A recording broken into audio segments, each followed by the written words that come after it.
창세기 21장입니다. 8절에서 14절 말씀입니다. 아이가 사람의 젖을 떼고 이삭이 젖을 떼는 날에 아브라함이 큰 잔치를 베풀었더라. 사라가 본즉 아브라함의 아들 애굽 여인 하갈의 아들이 이삭을 놀리는지라.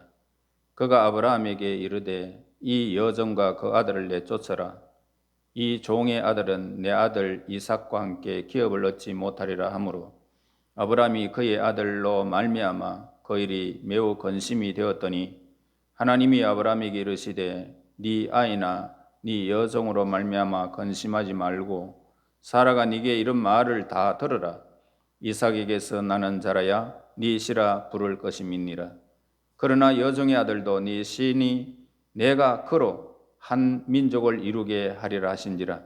아브라함이 아침에 일찍 일어나 떡과 물 한 가죽 부대를 가져다가 하갈의 어깨에 메워주고 그 아이를 데리고 가게 하니 하갈이 나가서 브엘세바 광야에서 방황하더니.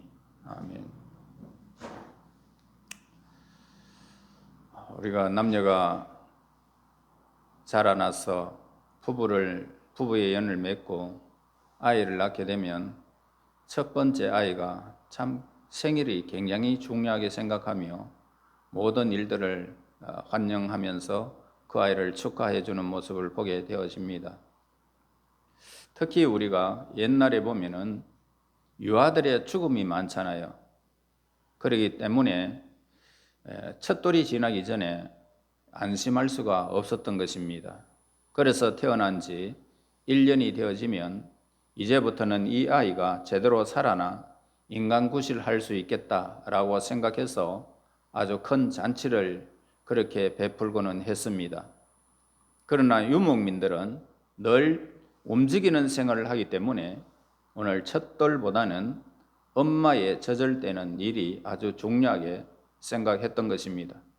우리가 어릴 때에 큰 아이들도 초등학교 입학했는데도 불구하고 책가방을 두고 엄마 젖을 줄줄 빠는 아이들도 있었습니다. 그때는 그렇게 했었습니다.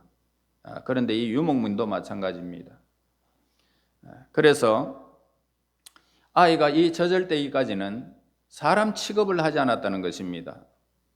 옛날에는 예방접종도 없었지 않습니까? 그러니까 이 유목민들은 젖을 떼기까지는 이 아이가 정말 살아있을까라고 하는 그런 의심 때문에 그렇게 많은 사람들이 또 죽어갔기 때문에 그래서 성경시대에 이 어린아이가 자라가지고 젖을 뗄 때까지 아주 큰 잔치를 열어서 손님을 초청하는 일들이 있었던 것입니다. 자, 아브라함이 이 100세에 낳은 이 아들 이삭 자라서 이제 드디어 젖을 떼는 날이 왔다는 것입니다.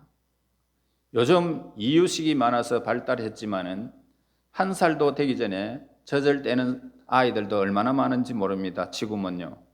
그러나 먹을 것도 별로 없고 간식이 없던 그런 시절, 초등학교 다닐 때까지 우리가 젖을 먹일 때 그 아이들이 오늘 우리 주변에서 많이 보았지 않습니까? 제가 어릴 때는 많이 보았던 겁니다. 자, 이삭이 젖을 떼는 이 시기에는 대략 잡아서 4세나 5세, 보통 6세나 7세 정도 되었다라고 우리는 추정되어집니다.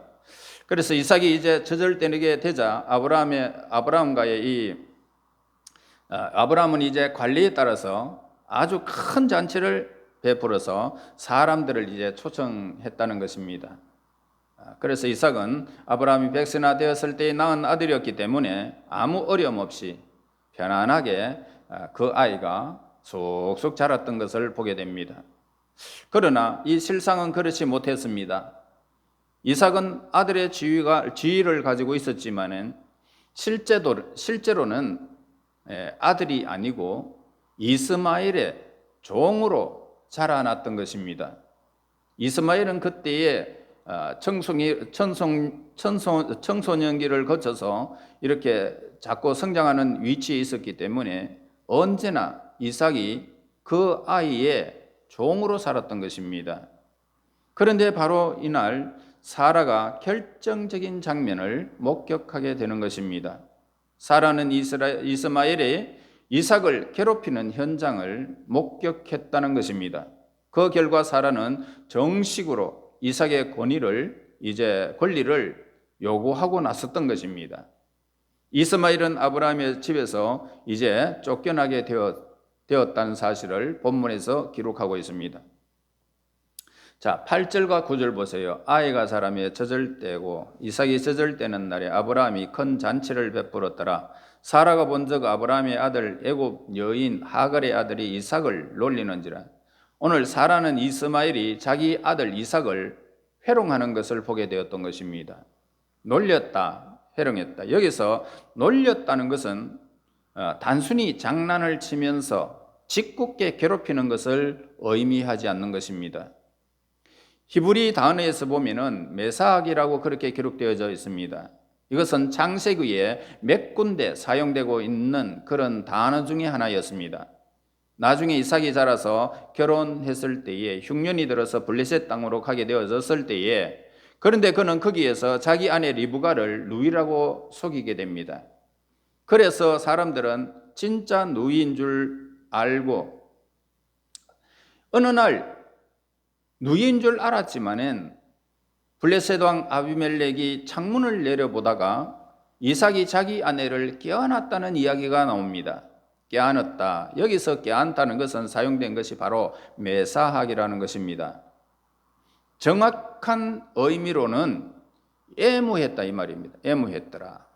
그리고 다른 곳에서 사용된 부분을 포디발의 아내 요셉을 유혹하는 장면에서 포디발의 아내는 요셉이 자신을 유혹하려고 거절하여 도망치자 앙심을 품고 남편에게 요셉이 자기를 회롱했다고 그렇게 그 단어가 나옵니다. 이때의 단어도 마찬가지로 메사악을 기록하고 있습니다. 메사악이다. 그래서 이스마엘은 그 당시 가나안 사람들로부터 아주 못된 버릇을 배워가지고 이삭에게 아동 성학대를 했다는 것을 보게 되어집니다. 그러니까 메사악은 아주 분명히 깊은 성적인 행동을 의미하는 단어가 메사악이었던 것입니다.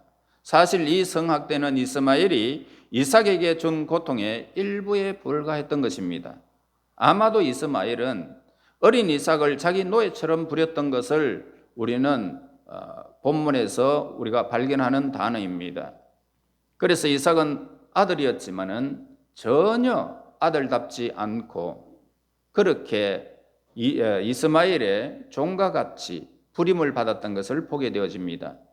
남들이 다 바쁜 시간에 남들이 보지 못하는 곳에서 어린 이삭은 아주 비인간적인 취급을 받으면서 그렇게 어린 시절을 보냈던 것입니다.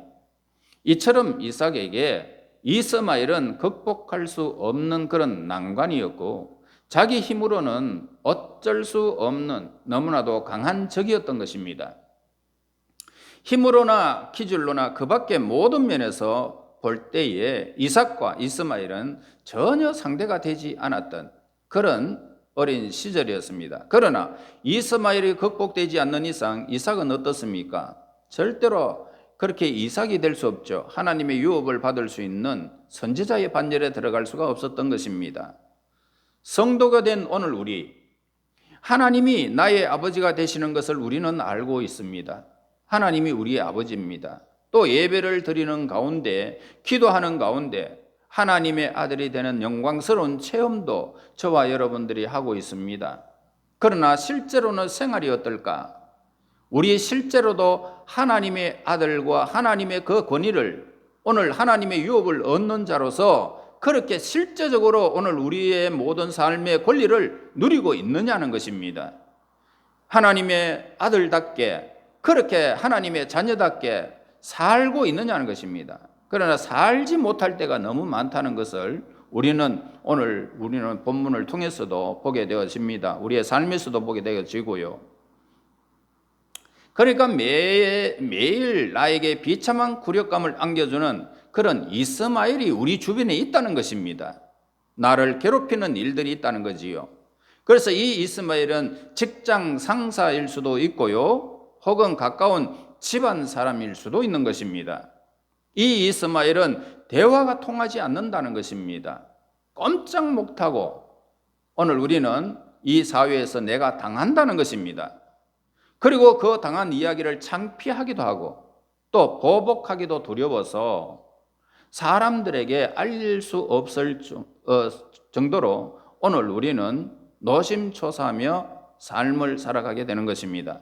그러나 그 문제가 오늘 우리 사회에서 내가 극복되지 못하면 우리는 하나님의 자녀로서 풍성한 삶을 살아갈 수가 없다는 것입니다. 이스마엘은 이삭에 비해서 훨씬 더 힘이 세고 기질이 굉장히 강했습니다. 이 기질이 강한 사람과 약한 사람이 함께 있으면 약한 사람이 항상 어떻습니까?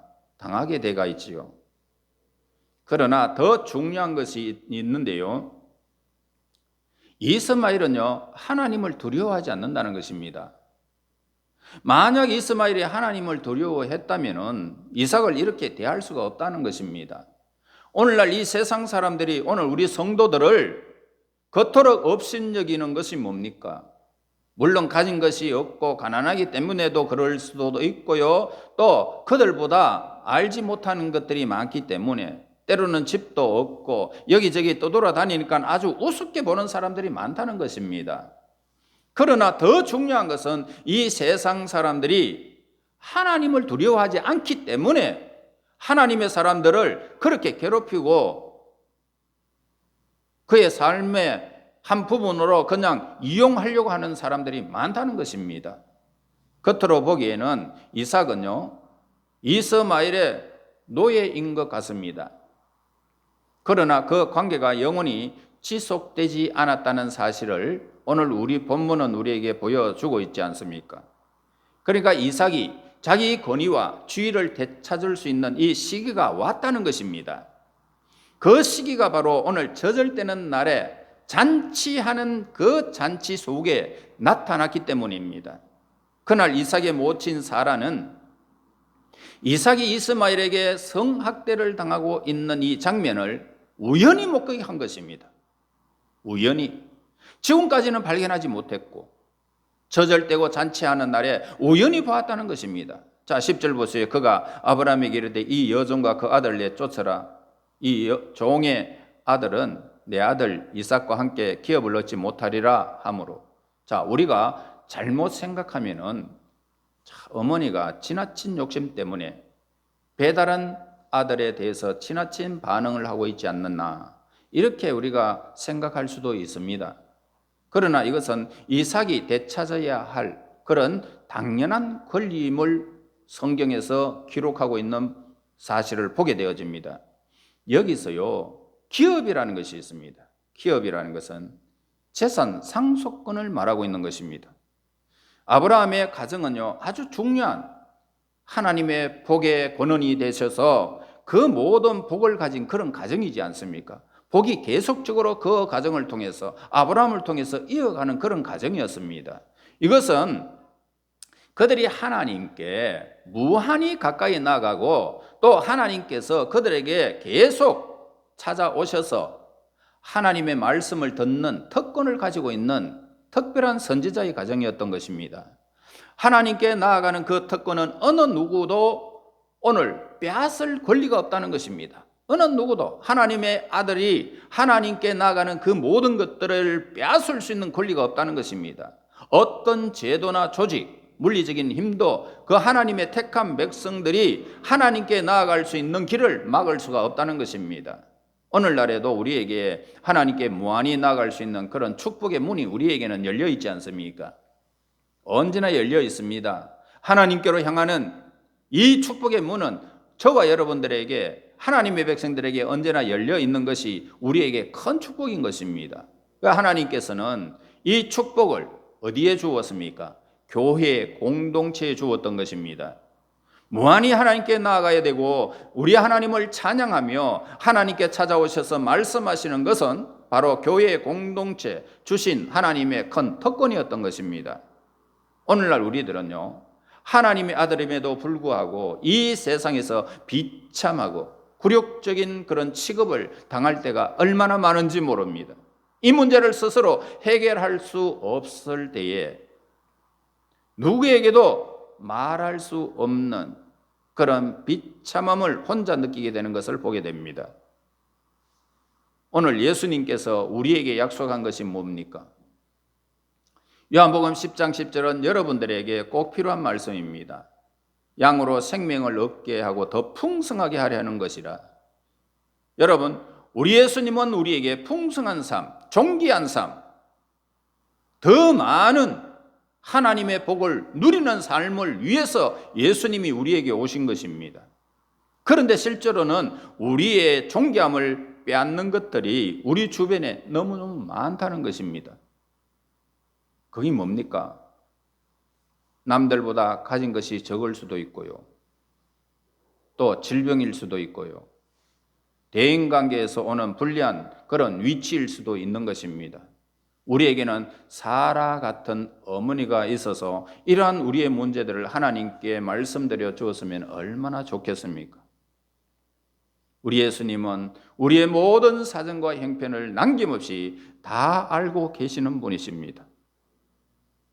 특히 성경은 우리를 가리켜 7 눈을 가진 영이라고 그렇게 말씀을 기록하고 있습니다. 우리의 모든 부분 다 보고 계시는 분이심을 우리에게 가르쳐주는 완전수 7을 말하고 있습니다. 우리는 이 어려움을 가지고 기도하고 간구할 필요가 있다는 것을 보게 됩니다.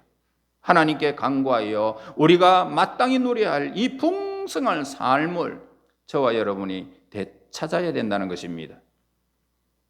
기도로 하나님께 말씀드리면은 오늘 저와 여러분들이 누릴 수 있는 그 특권을 우리에게 주시는 것입니다. 그래서 11절 보세요.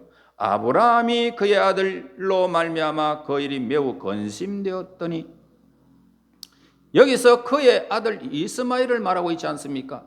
이스마엘을 통해서 너무 근심되었더라. 큰 아들도 분명히 아브라함의 아들이지 않습니까? 아브라함의 씨입니다. 그러나 아브라함은 단순히 유목민만은 아니었던 것입니다. 그에게는 하나님의 말씀이 있었고 하나님의 구원의 약속이 있었기 때문에 평범한 삶을 살 수 있는 그런 여건이 아니었던 것입니다. 하나님의 말씀이 임한 후에 아브라함의 삶은요, 자기의 삶이 아니고 하나님의 삶이었던 것입니다.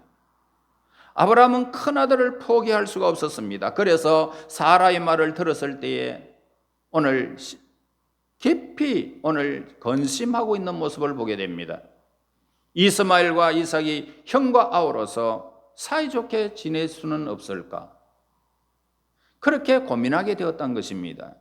원칙적으로는 하나님을 믿고 의지하지만은 결코 포기하고 싶지 않는 자기만의 영역이 있다는 것입니다. 그 부분이 바로 우리를 이 세상에서 눈물게 하는 부분인 것입니다. 옆에서 보면은 안 되는 것을 자기는 포기하지 못하고 끝까지 붙드는 것을 보게 됩니다. 안 되는 줄 알면서도 끝까지 꿈을 포기하지 못하고 그렇게 붙드는 모습을 보게 됩니다. 자, 어떤 사람에게는 그것이 결혼 문제일 수도 있습니다. 또 어떤 사람에게는 자녀 공부 문제일 수도 있습니다. 때로는 사업이나 그 방식, 남편이나 아내의 문제도 오늘 그 문제 속에서 내 삶이 붙들릴 수 있다는 것입니다.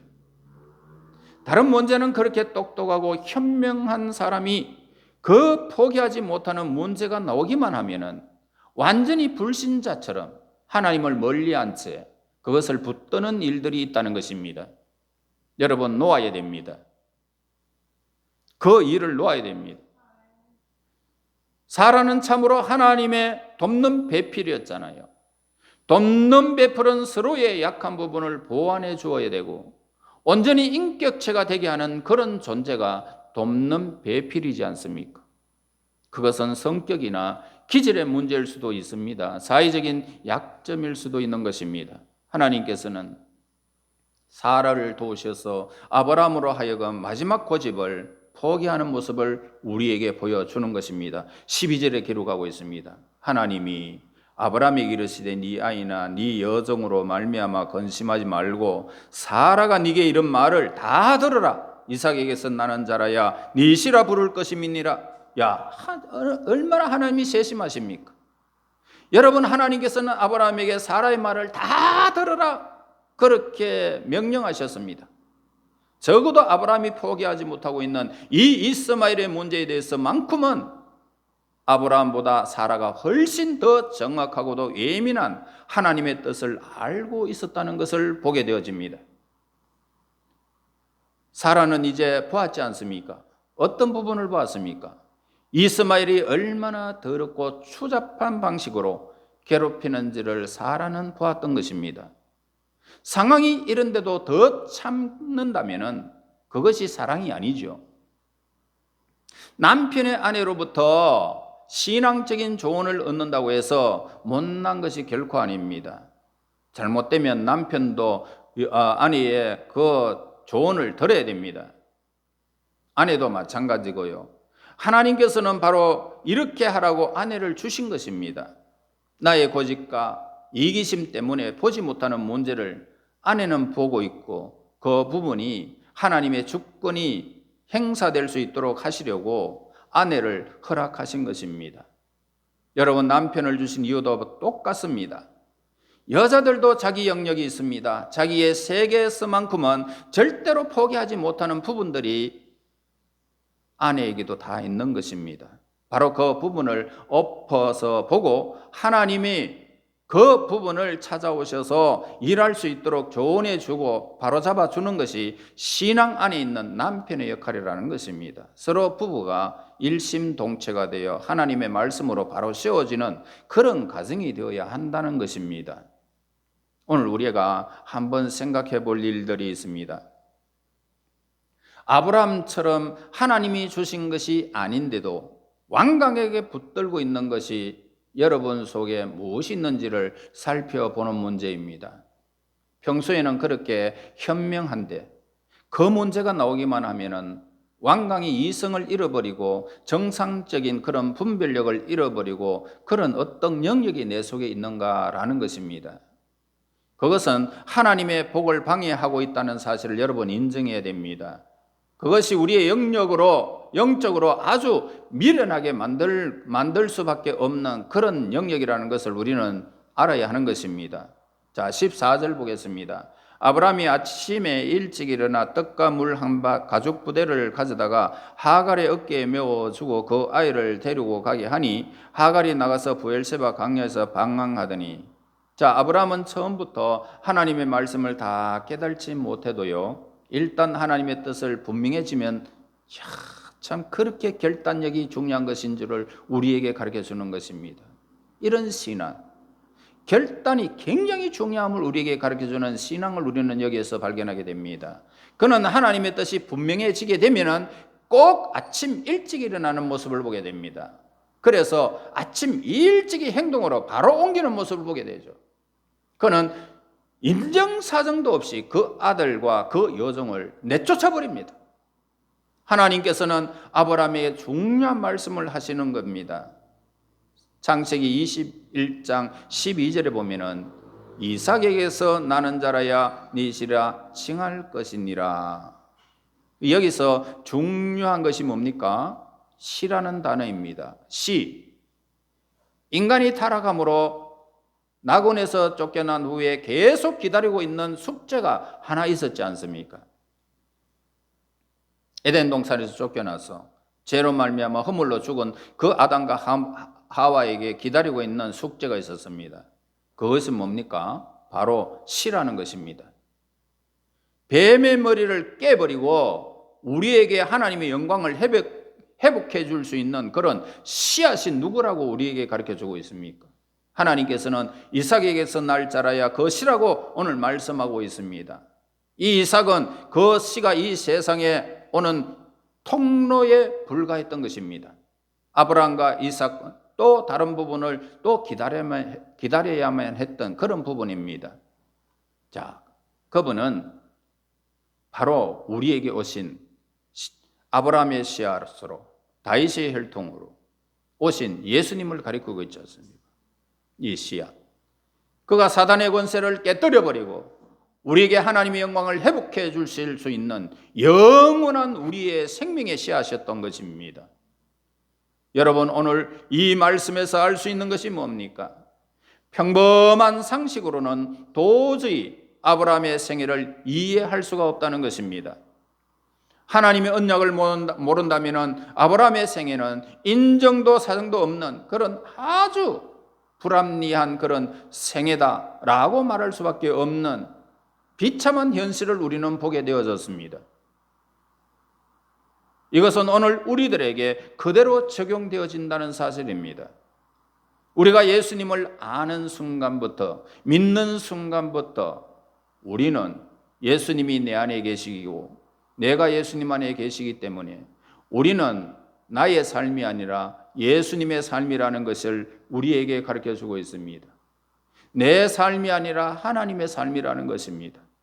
하나님은 우리에게 예수님을 아는 순간부터 이제 너의 삶이라는 것은 없다고 우리에게 가르쳐주고 있습니다. 너는 예수 믿기 전에 삶의 방식을 버려라. 인간의 모든 방법은 다 버려라. 오늘 당장 이스마엘을 내쫓아라는 것입니다. 여러분의 변화를 가르쳐주고 있습니다.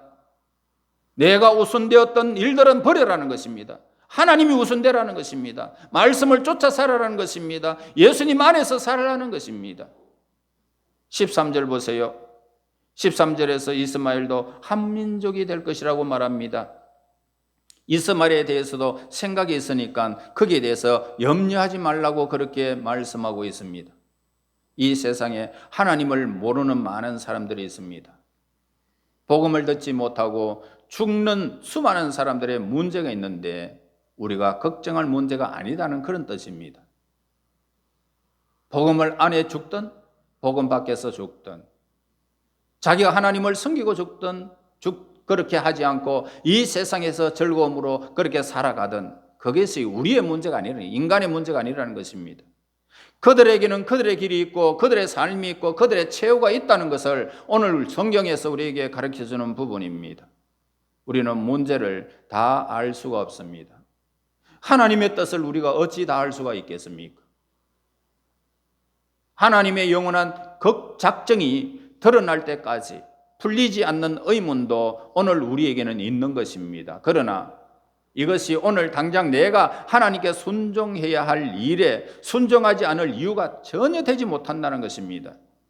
세상에서 우리 예수님이 세상에서 계실 때에 말씀하셨지 않습니까? 제자들이 우리가 저 죽은 자를 내가 우리 형제들이 죽었으니 내 부모가 죽었으니 장사하게 하소서. 저들로 장사하게 놔두고 너는 나를 따르라 했습니다. 하나님의 뜻이 더 중요하다는 것을 우리에게 가르쳐 주지 않습니까? 여러분, 하나님께서는 아브라함에게 결단을 요구하셨습니다. 여러분들에게도 결단을 요구하고 있습니다. 아브라함은 결단을 내려버렸습니다. 아침에 일찍 일어났습니다. 무자비하게 내쫓아버렸습니다. 이것이 오늘 우리에게 가르쳐주는 믿음의 조상의 행동을 우리에게 보여주는 것입니다. 오늘 본문은 이삭이 당한 굴욕적인 학대를 보여주고 있습니다. 우리도요 이런 취급을 당하고 있다면 하나님께서 주신 우리의 권리 위에서 잠자고 있는 것과 마찬가지일 것입니다. 우리 하나님께서는 우리에게 예수님을 통하여 풍성한 삶을 주시겠다고 요한복음 10장 10절에서 우리에게 말씀하고 계셨잖아요. 그 약속, 그것은 우리가 마땅히 되찾아야 할 그런 권리를 우리에게 가르쳐 주는 것입니다. 오늘 우리가 이렇게 모인 것이 뭡니까? 그저 예배드리고 돌아가고 또 그저 그냥 이렇게 다람쥐 쳇바퀴 돌듯이 그냥 왔다 갔다 하는 그 모임의 하나다라고 가르쳐 주지는 않습니다. 그저 한번 예배드리고 모인 것이 결코 아니죠. 지금 나를 비참하게 만드는 것이 무엇인지 간에 그것을 하나님 앞에 내려놓고 그것을 극복하게 하심으로써 여러분들의 삶이 보다 나은 풍성한 삶을 되찾으라고 영광스러운 예배를 여러분들에게 허락하시는 것입니다. 내버려라. 다 풍성한 삶을 찾도록 극복해라고 오늘 예배를 우리에게 허락하셨단 말입니다. 여러분, 오늘 내가 포기하지 못하는 것이 있습니까? 고집스럽게 붙들고 있는 그런 부분들이 무엇입니까? 그 부분을 하나님께 다 맡겨야 된다는 것입니다. 여러분, 하나님의 일들이 여러분 삶 속에 구체적으로 나타나고 있지 않습니까? 그런데 하나님의 영역을 붙들면 큰일 납니다. 왜 염려하십니까? 하나님 염려하지 말라고 그랬으니까 우리는 염려 안 하는 것이 하나님 뜻이에요. 전혀.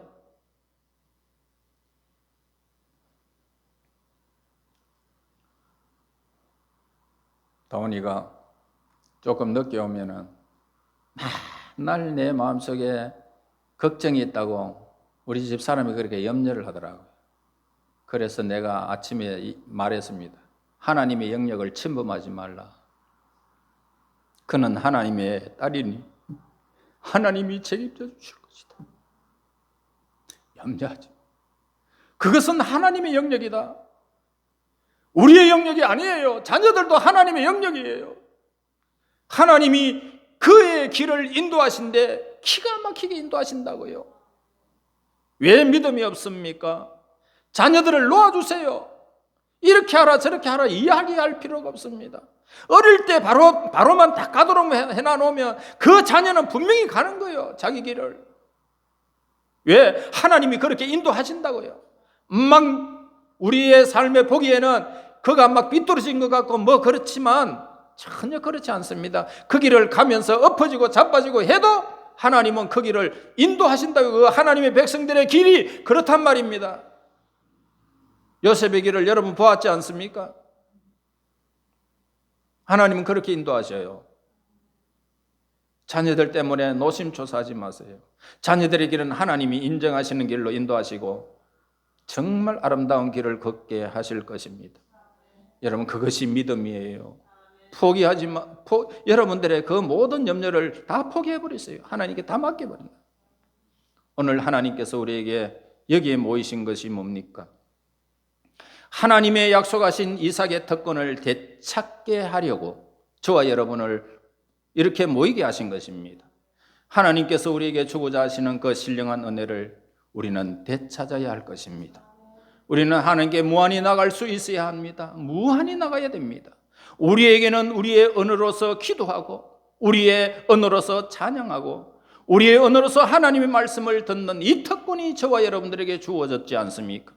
하나님의 택한 사람들이여 염려를 다 그분께 맡기고 그분의 모든 섭리에 하나님의 영역을 침범하는 불신이 우리에게 삭트지 않게 하시고 그 모든 것들을 다 포기하고 하나님께 맡겨서 하나님의 자녀로서 이 땅에서 살아가면서 풍성한 삶이 여러분 앞에 있어서 풍성한 은혜, 존귀한 위치에서 여러분의 삶이 하나님께 가는 그 순간까지 이어지시기를 예수님 이름으로 축원합니다. 하나님 감사합니다. 천한 저희들에게 영광스러운 지혜를 회복하여 주시고 복음의 아름다운 빛 앞에서 수많은 여건들 속에 하나님의 영역을 침범하지 않도록 늘 믿음 주심을 감사합니다. 아버지여, 언제나 아버지께서 하셨던 그 일들 보게 하시고 누리게 하셔서 아브라함과 이삭과 야곱에게 주신 그 언약의 은총을 우리 하나님의 사람들에게도 늘 누리며 풍성한 삶이 이루어질 수 있도록 앞날을 복되게 인도하옵소서. 예수님 이름으로 기도하옵나이다. 아멘.